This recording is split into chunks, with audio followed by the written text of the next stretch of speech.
Adam and Peter explore the crazy new world.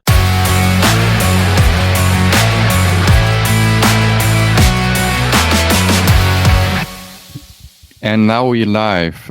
Today, Peter, I want to talk about two articles that I've discovered online that are kind of controversial, and I hope to get some controversial remarks from you as always, because initially it sounds like, hey, everything's great and everything's moving in the right direction, but it's not. Good. Any starting remarks from you? No, I mean, we discussed what we are going to do today. And the first one is referring to numbers, right? So and I don't know the numbers yet, but you said you found an article that refers a bit like to the stats. Last time we spoke about a McKinsey study, for those who've watched it, see like how many people in business use AI tools like ChatGPT.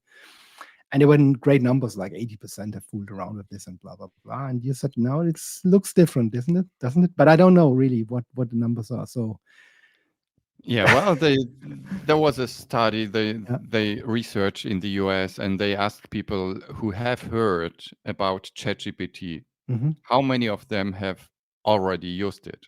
So out of the population who have heard about this, how many have used it? So what do you think? You're asking me? I have no idea. Shouldn't be biased by the 80% number that I got from the McKinsey one.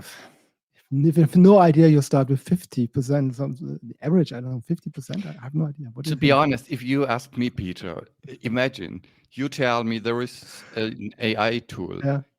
So I've heard it.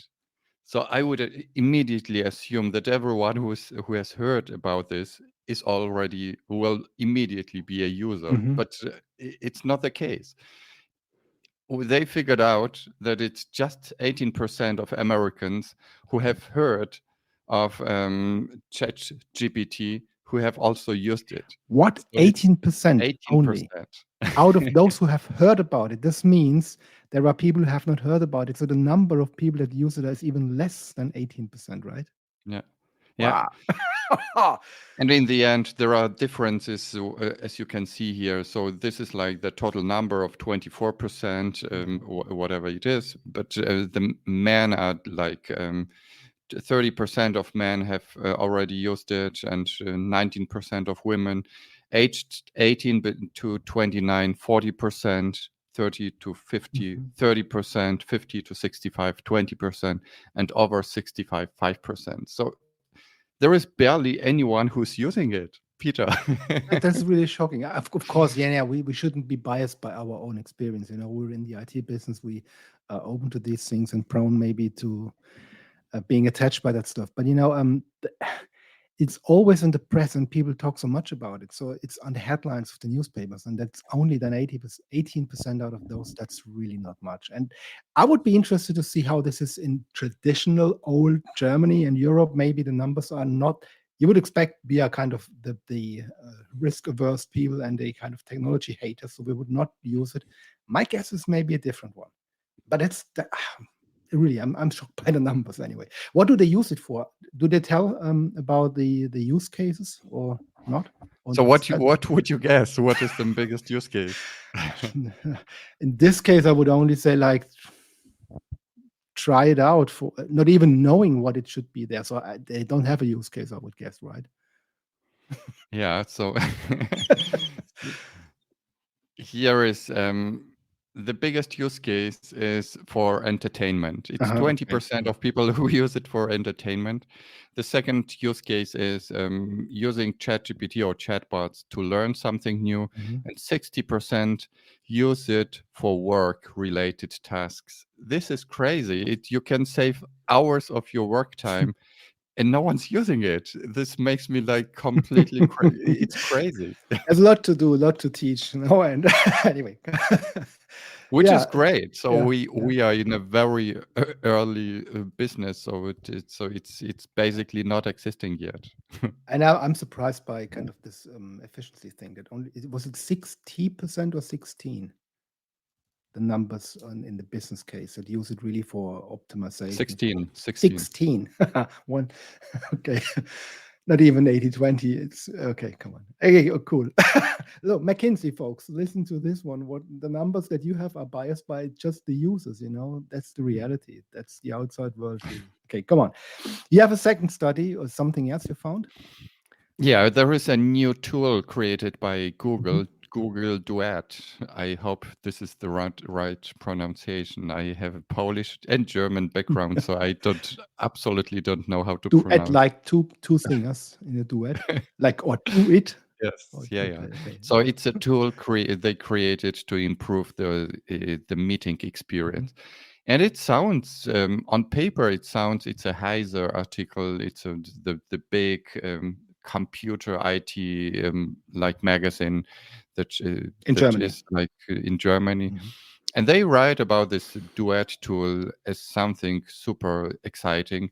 So you can, when you join a meeting, you can ask the chat bot to summarize this meeting so far. So you can ask what has happened so far, which sounds cool. You can even send an avatar to a meeting where you cannot join, and tell the avatar to tell during the meeting this and this and this point, which sounds like super futuristic, but yeah, it's reality. It's reality. It's So already what do you there. think? Comes to mind immediately is there is kind of the assistant function they were thinking about years ago, even that somebody like a calendar assistant could make appointments for your calendar for going to the haircutters or so, or to go to send your car to the inspection, where they say, you don't have to get into the dialing in loop and trying to find an appointment. Just this thing can do it for you. That's a bit like this. But I feel like, we have a tendency that people show up late for meetings very often and they're not really focused. So if you have now a bot which tells me what happened so far when I died in 5 minutes late, it's a very wonderful excuse for all the big cheese to say, I'm going late. More important things to do, and the system will tell me anywhere where I have been. Okay. Or you can even send the avatar to That's tell even worse. the 3 things that you just want to tell your team. Imagine what this means. We complain about meeting inflation. Now you can be part in 5 meetings at the same time. It remembers me of a Dilbert cartoon.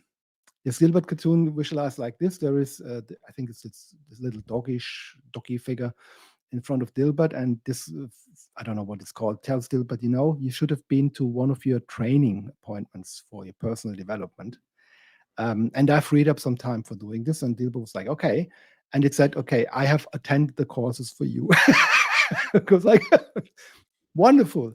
So this means like, you be part of a meeting, important decisions are being made, and somebody did it for you. You don't even know about it.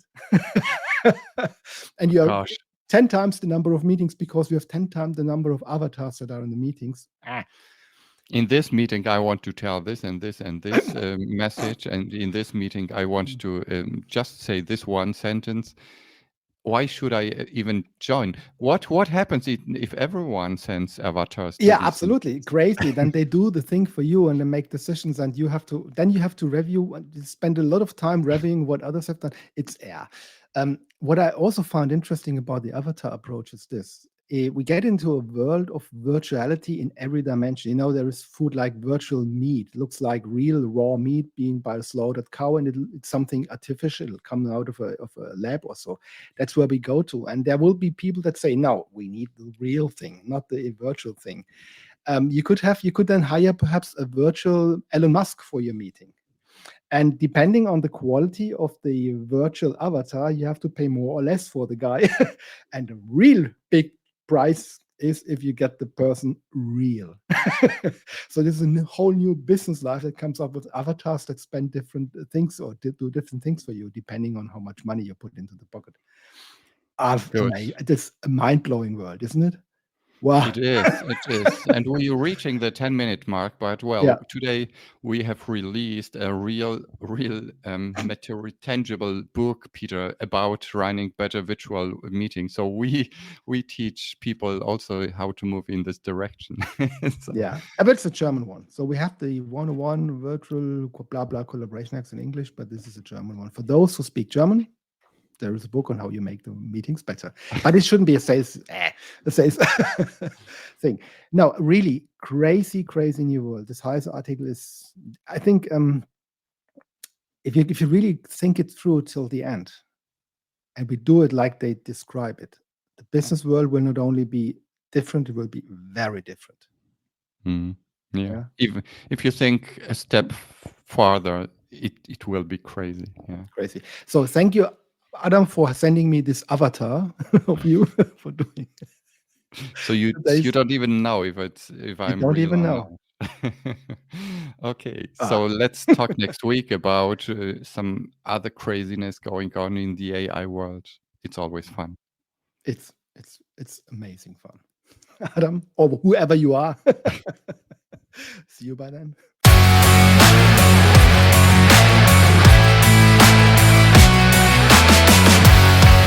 Stay tuned. There is more crazy stuff coming soon.